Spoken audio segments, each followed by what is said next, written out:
the water ceremony? Who remembers creating rain together?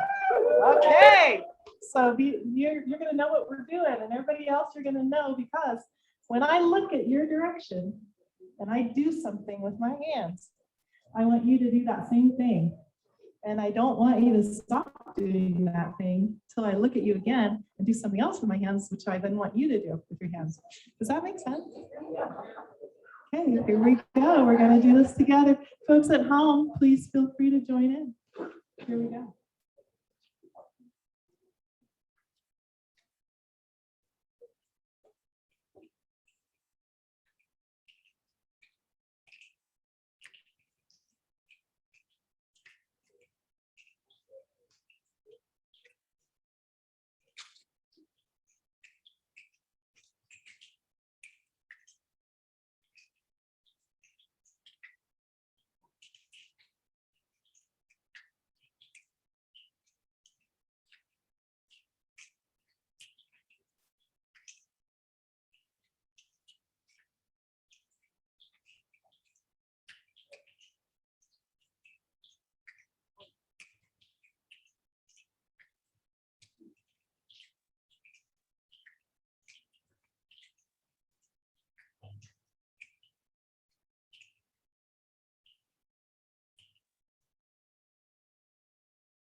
All right, brainstorm.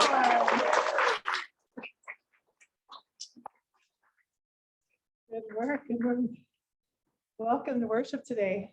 This is the water ceremony, an annual opportunity that you use around the country and around the world to celebrate. Our worship team today is music with our new music director, John Allen.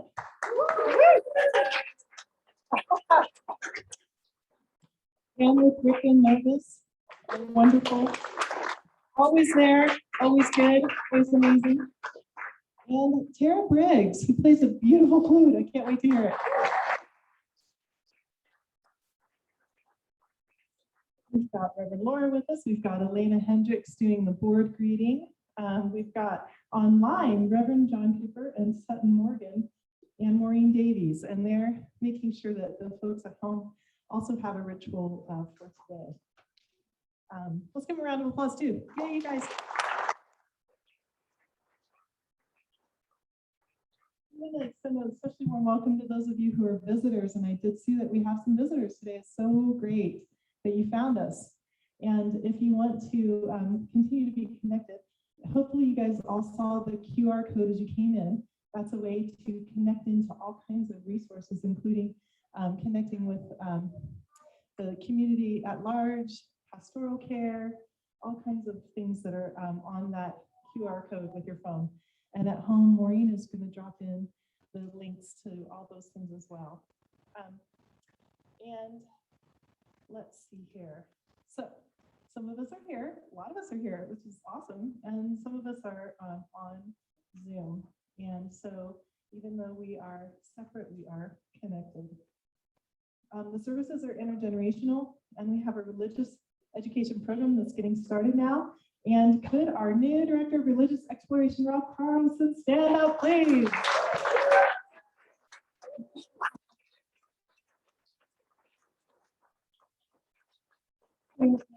This is your first Sunday with us, and in a moment, Reverend Laura will bring him up for a proper introduction.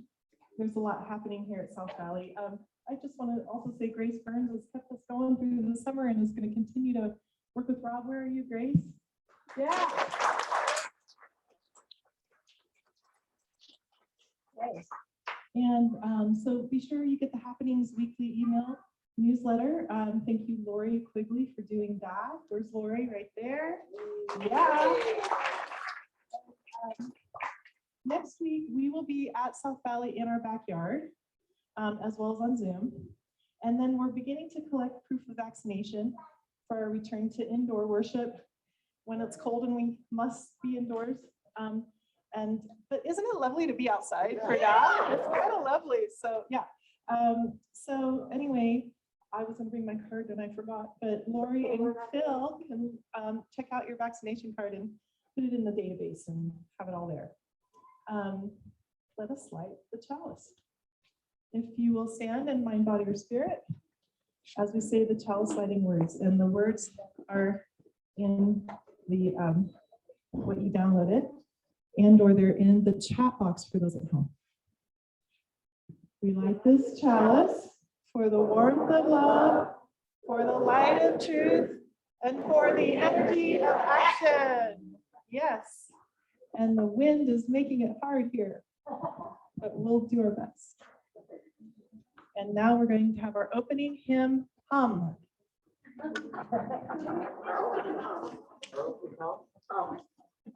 Come along. This is number 92, Mysterious Presence, Source of All.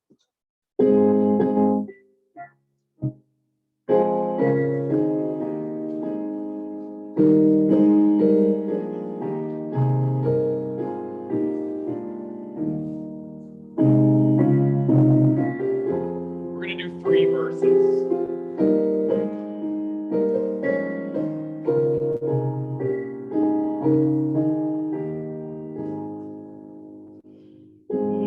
Mysterious presence, source of all, the world without, the soul within, thou fount of life, O hear our call, and pour thy living waters in. Oh, breathe in a rushing wind, my spirit stirs in leaf and flower. Oh, wilt thou from a willing mind withhold thy light and love and power? Thy hand unseen to wax and clear, awoke the psalmist's trembling lyre, and touched the lips of holy seer with flame from thine own altar fire.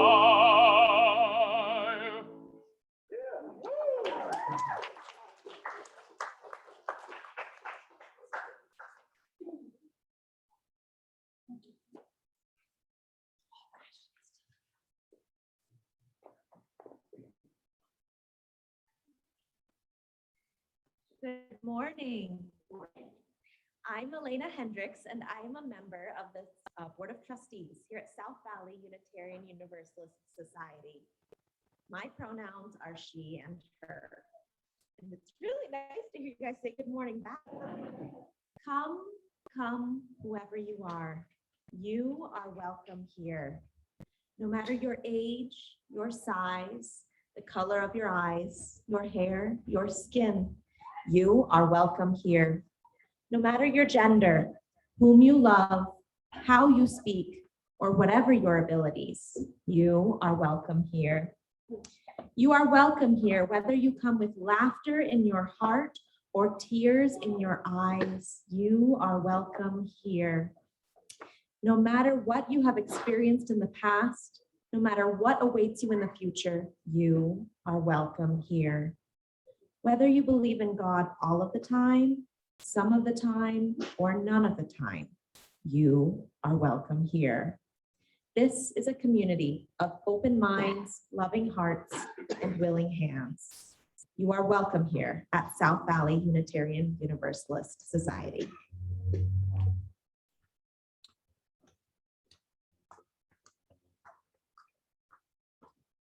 I'm a lot taller than Elena. I'm the Reverend Laura Young, and my pronouns are she, her, and hers. And it is, again, so good to see you. And I'm so glad that it's not raining today. I was a little worried yesterday that we might have to go solely on Zoom or somehow survive a windstorm. So I want to take a moment to properly introduce our Director of Religious Exploration, Rob Carlson. So Rob, can you come forward just a moment here? And Rob just started on Thursday with us and comes to us from the UCC tradition, the United Church of Christ, and has been doing youth and children's ministry for over 14 years. We are so glad you are here and so lucky to have you join our team. And I just encourage everyone who is here today, young or old, to come and meet Rob and get to know you a little bit more. And Rob's email is on the listserv, and he's got a phone number, and you can call him. We probably even have office hours and things like that at some point. So we're going to have a good time. We now officially have a whole staff here at South Valley.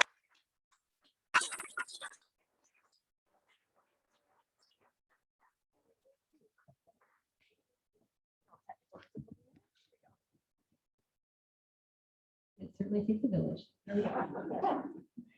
Good morning, South Valley. Well, I really feel like the lucky one. I've already received such a warm welcome, and it's already so clear to me that this is a really special, beautiful, beloved community. So thank you all for your warm welcome. I'm thrilled to be here with you, and I look forward to our work together in the coming weeks and the time after ahead. So thank you all again. Good to be with you this morning.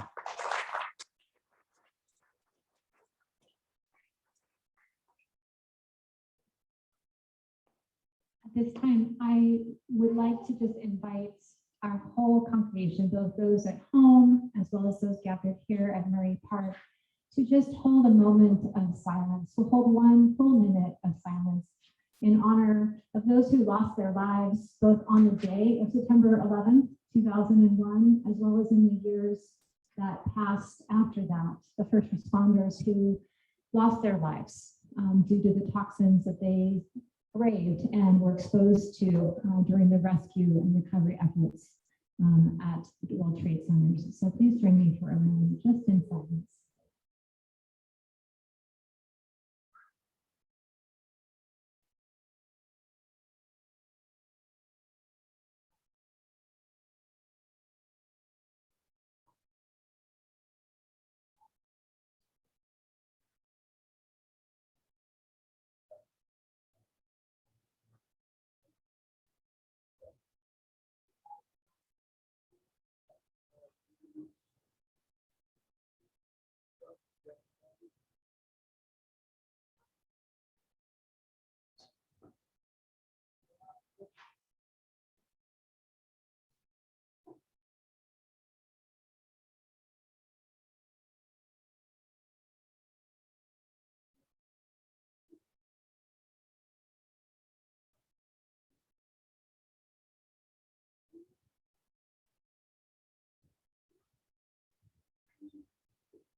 Amen. This morning, we're going to be celebrating our water communion. And last year, we did it wholly virtually. And today, we're doing it on a hybrid platform. So we're going to see how that goes. We ask for your grace and understanding if we get a little bit out of sync. I'm going to try to keep my eye on what's happening with Reverend John and Maureen and Sutton in the Zoom room, and try to make sure that they're sort of in sync with us. We all pray that the internet holds, that the minister does not trip on the microphone, and that no water is spilled unnecessarily, except if it's from your own eyes. So the worship team has worked really hard today, and I just want to thank them again and again and again for your technical skills, for the hotspot that we figured out at 10:15 this morning. And just as we go along in this, if we're a little out of sync, take a moment for quiet reflection, because that's what's going to work best. So our call to worship this morning was written by my colleague, Reverend Hannah Roberts-Villeneuve, and it goes like this. The storm is passing over, that old hymn says, except. The storm has not passed over us yet, has it? Here for this hour together, we rest in the eye of the storm. We gather not as a changed people, but as a changing people. Here in the eye of the storm, the calm, common center, the place where the pressure reduces, where the winds die down, we are finding one another near, near and far. In new ways of being together again and again and again, we gather not as a changed people, but as a changing people. At once we find an empty seat and a new face. We see new gray hairs, and yet others have grown 5 inches taller since we last saw you. New lines of worry are on some of our furrowed brows, visible on Zoom screen or above your mask. We gather not as a changed people, but as a changing people. Looking up the walls of the cyclone, we see towers of clouds and rain and wind held up around this hour by the forces of circling chaos, because that storm has not passed over us yet.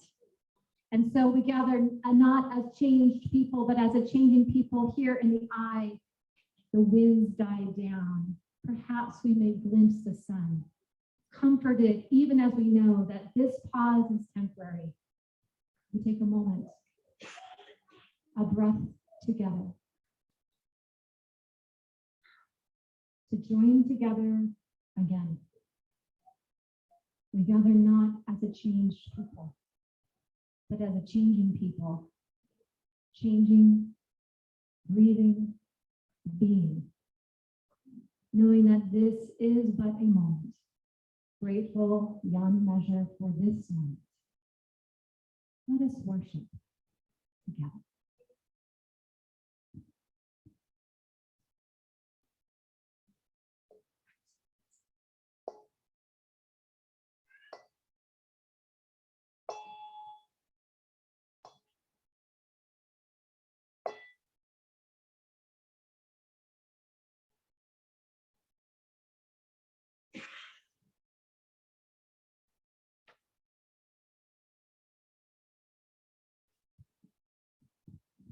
Okay, so if you are young at heart and want to come sit on the stone steps, you may do so, because it is the time for the story for all ages. I'm invite Grace up with her 2 volunteers to help tell our story today. Oh, we have 1 volunteer, 2 volunteers. All right, and Rob's come sit on the stone steps for us.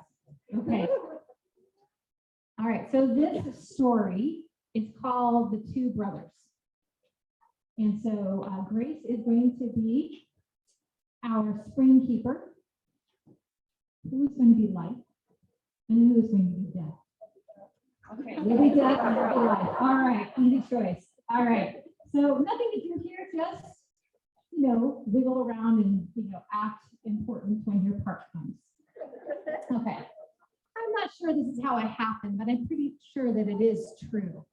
Once there was, and twice there wasn't, two old siblings who were inseparable travelers. They traveled everywhere together. And one time, after journeying far, far across a long Utah desert, they came to a refreshing green oasis where they were greeted by the spring keeper. And she said to them, "Would you like some cool water to drink?" And both siblings nodded their assent.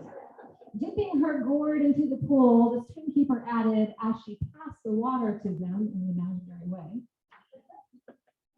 "It is custom to let the elder sibling drink first. Which of you is the elder?" Life spoke up first. "I'm the elder," she said, stepping forward. "No," Death contradicted. "I am the elder." And she too stepped forward next to his sibling. Life smiled but said, "That's impossible. Things must live before they die." And Death responded, "On the contrary. Things begin in death, are born, live for a time, and then return to death." They both pontificated for some time on this topic. Said Life, "That's not how it works at all. All things come from the creation, live and then die. Death began after the first creature lived and died."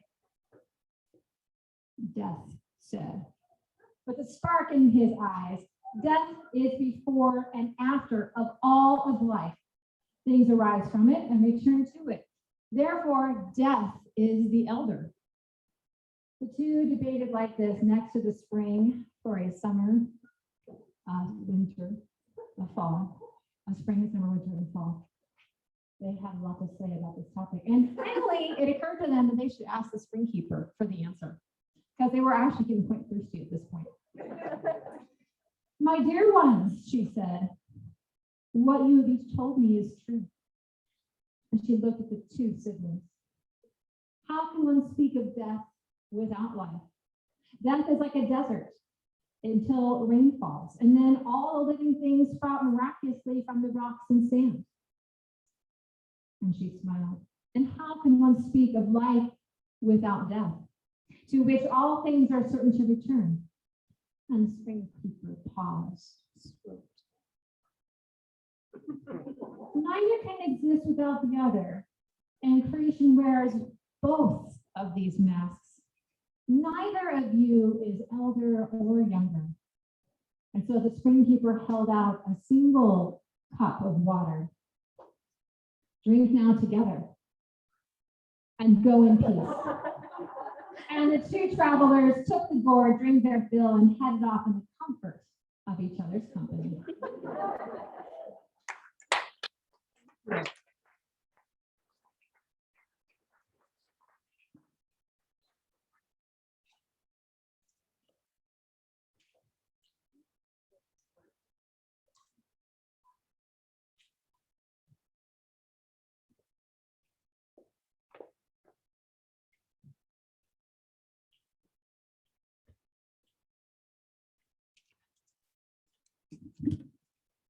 This community, our church and our ministries are only made possible by the gifts that we all give of our time and our talent and our treasure. Many give a pledge monthly, helps us continue our work. We also give on a Sunday morning, and we use Breeze to collect Sunday offerings online. And there is also a physical basket in the back for those who would like to do it that way today. We listen to music while we have the offertory. And part of what we do with that offertory is share it with another community group that shares our values.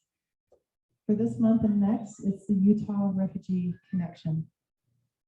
And the mission of the Utah Refugee Connection is to create meaningful connections between refugees, the community, public and private organizations. There's 65,000 people who are refugees living in Utah. They speak over 20 languages. And we are one of 19 states that are welcoming the Afghan refugees as we speak. This group helps those people. Please give generously. And we will hear from Tara and from Rick now.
I invite you now to join me in a spirit of meditation, reflection, or prayer.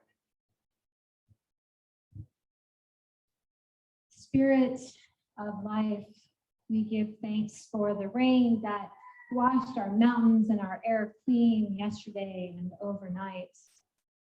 Spirit of the earth, that good green grass and that deep, rich brown soil, we are grateful for the nourishment that you will bring us in the seasons to come. And the bright air that flows through this valley, we are grateful for the gift of scent that you bring of faraway lands, and for freshness that invigorates the spirit that dwells within us. We rest now in the goodness of this place, of this time, and in this community. May our hearts unfurl towards compassion.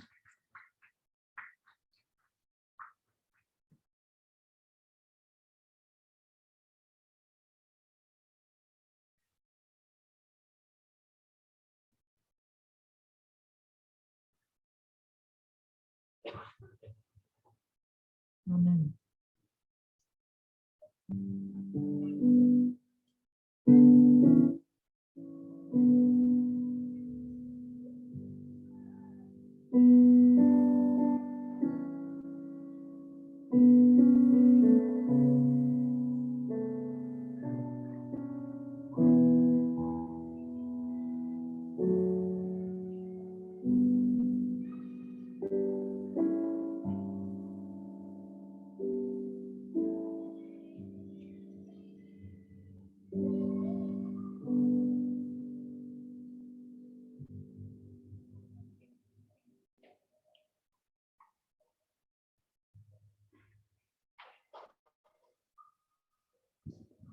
So this week marks the in-between space in between Rosh Hashanah and Yom Kippur, the high holy days in the Jewish tradition.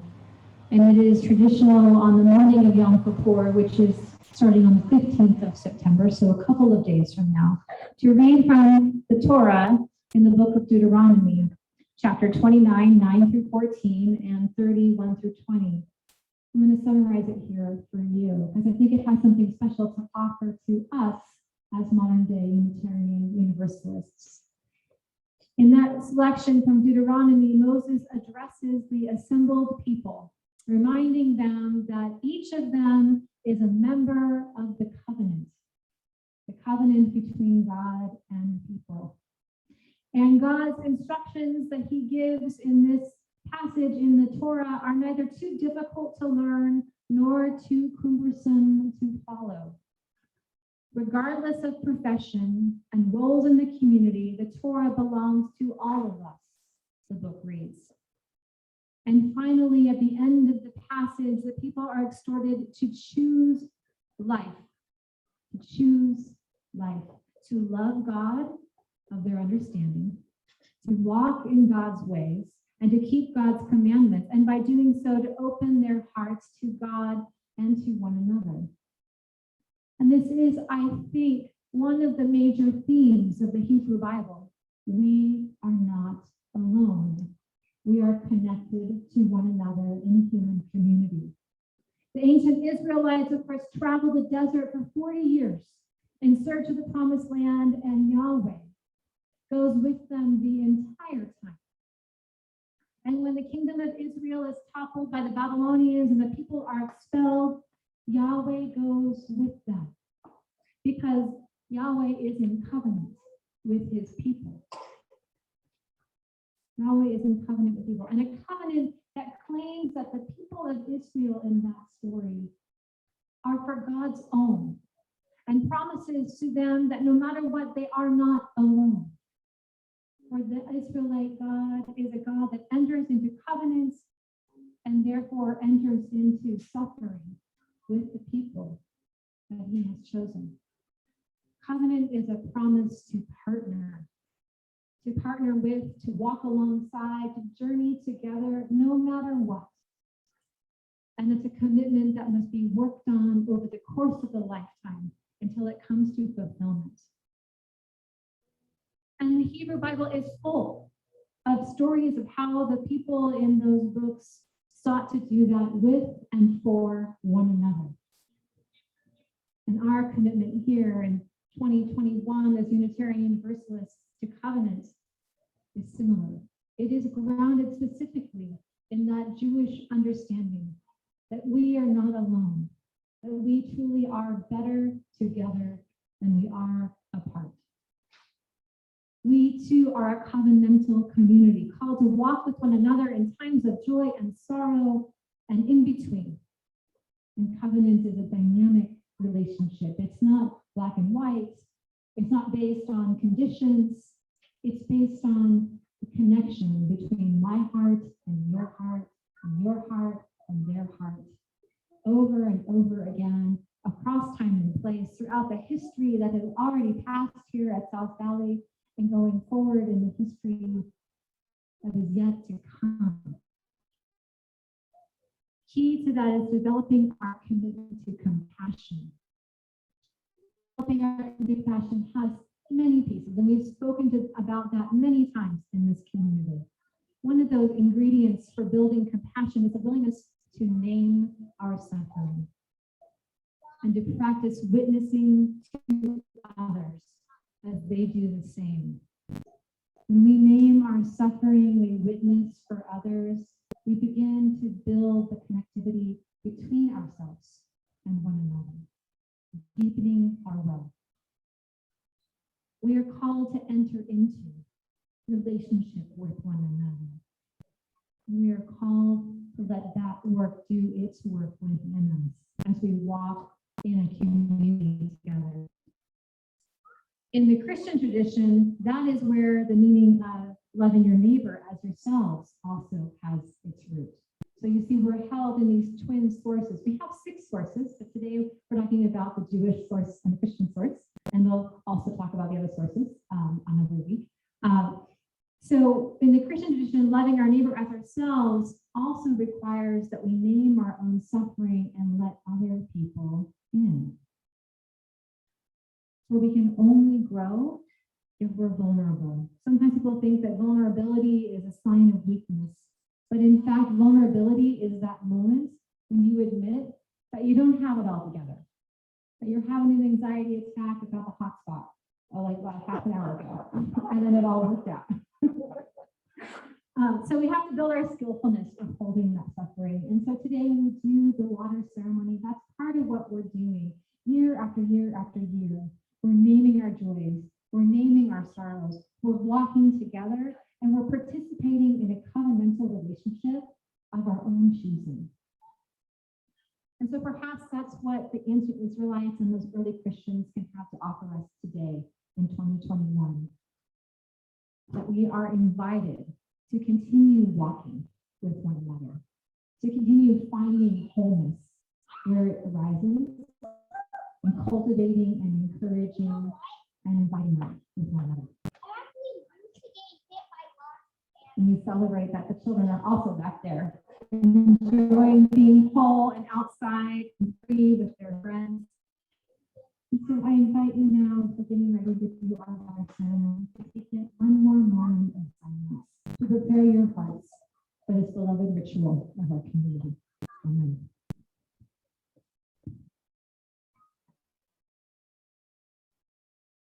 I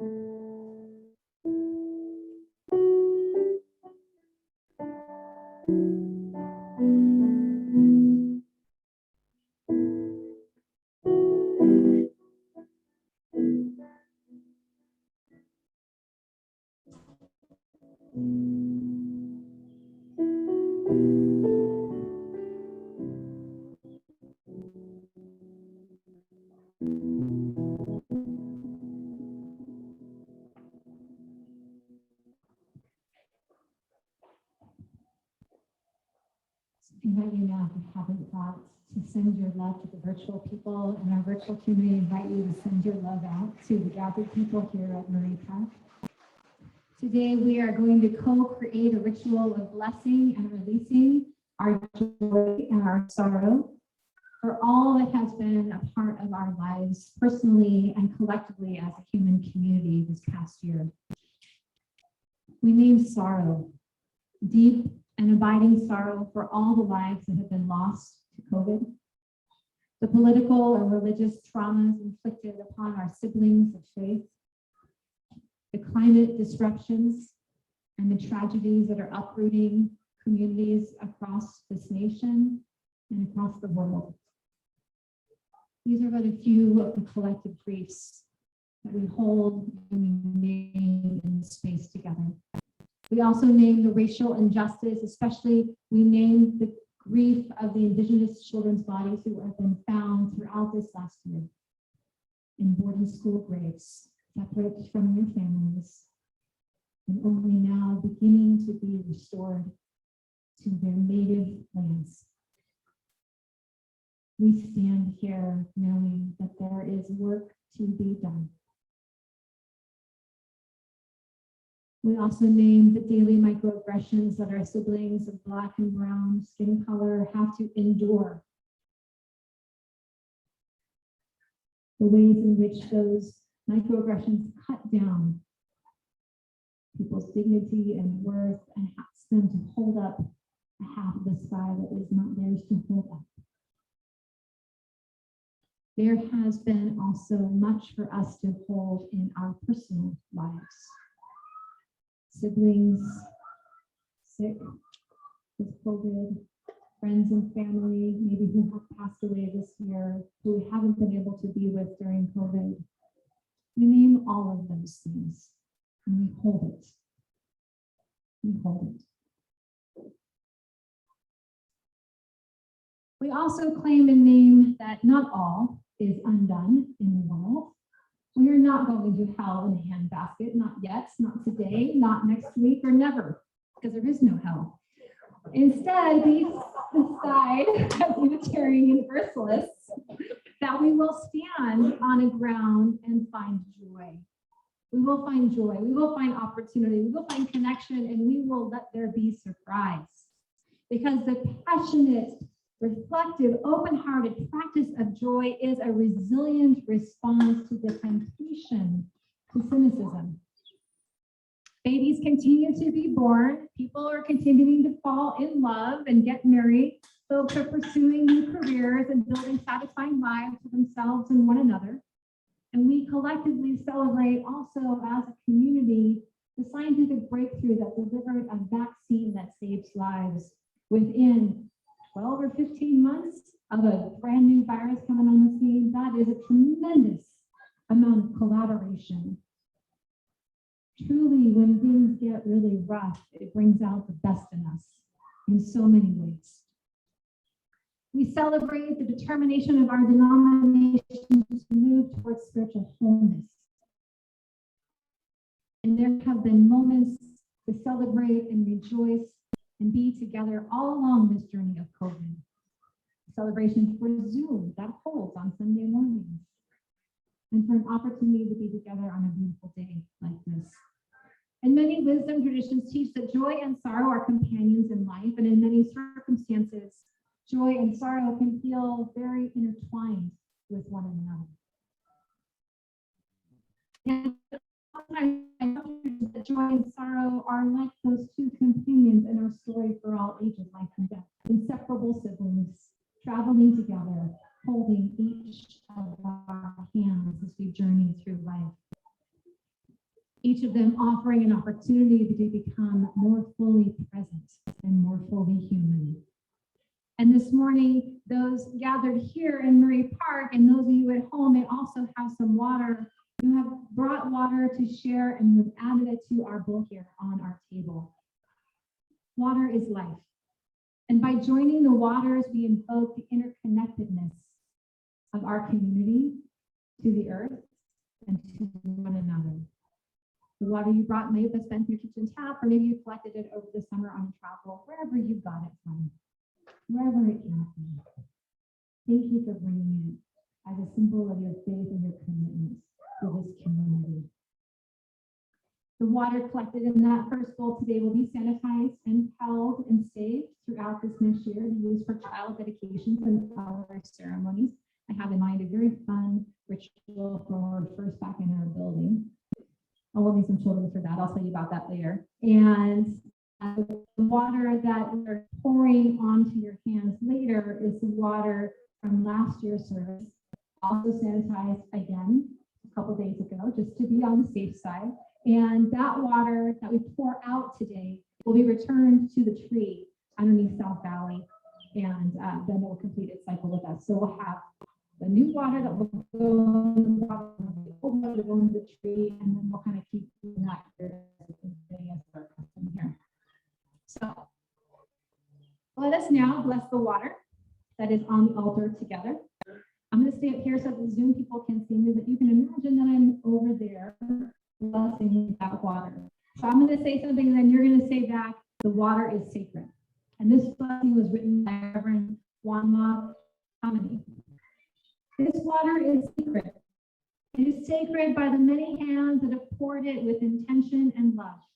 The many stories that each drop contain, the many lives surrounding it in this unique moment, connected by our commitment and faith. This water is sacred.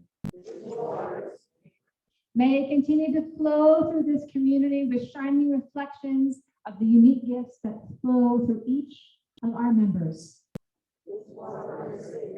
May it continue to nurture this community with sustaining hope that we journey together through ripples of growth and change. May it continue to bless this community with loving reminders of our collective responsibility to one another and the world. May its ripples be a reminder that the changes and growth within this community bring movement and transformation to the world beyond our doors. May its purity offer grace to our community and the willingness to forgive ourselves and one another when we make mistakes. In moments we are confused or uncertain, may it bring us clarity of purpose and commitment. One more.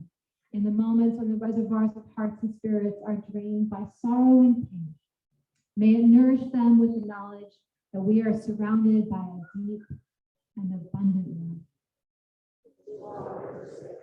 Amen. Okay, so at this time, I'm going to let our virtual community go with Reverend John and Sutton at home. And we're going to come and do our ritual here in person. And then at the end, we'll bring back together as a whole community. So give me one moment just to transition down there. Welcome. We're going to do a blessing. We're going to do a blessing of redwood to start here. Redbud, thank you. I will paste the words of the blessing in the chat, and I hope that you can all hear me.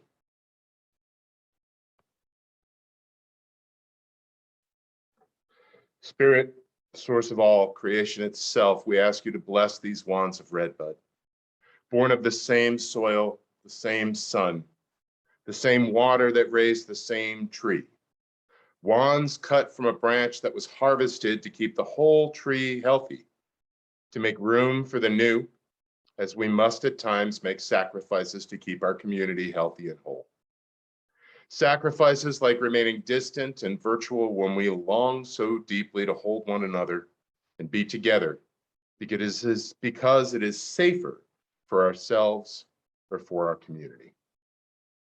Creation, help us through these pieces of redbud, harvested with gratitude and spirit, to remember that even when we are not together as one, we are still connected as one. So, dear virtual members, this is a grand experiment this morning, and thank you for being willing to extend some grace and some joy as we try it. Sutton and I are doing a ritual today of holding space. We thought we'd be able to keep the main camera going, but the audio seems like it's a little hard to do that way. So we're doing a virtual ritual of holding space, and that's a practice of bearing witness, of making room, and of invitation. Obviously, we cannot exchange physical materials today. Instead, Sutton and I invite you to send us a message in chat that we may read aloud as we hold space. And if you want to share your message with just Sutton and I, all you need to do is start it with the word silent, and we will read it in silent prayer. As you share your joy or your sorrow with our virtual community in chat, we invite you to add the water of your breath from wherever you are to the communal air that we all share. To express your breath, cup your hands in front of your face and exhale hard into them. You will feel the moisture from your breath in your hands, the moisture that will evaporate into the air and join the air that we all share, that travels the entire globe, that connects us all no matter how far apart we are from one another. And each time we read a joy or sorrow from you, silent or aloud, to acknowledge your sharing, we'll ring the chime softly, because I suspect the microphone will be loud. We'll ring the chime softly to acknowledge your sharing.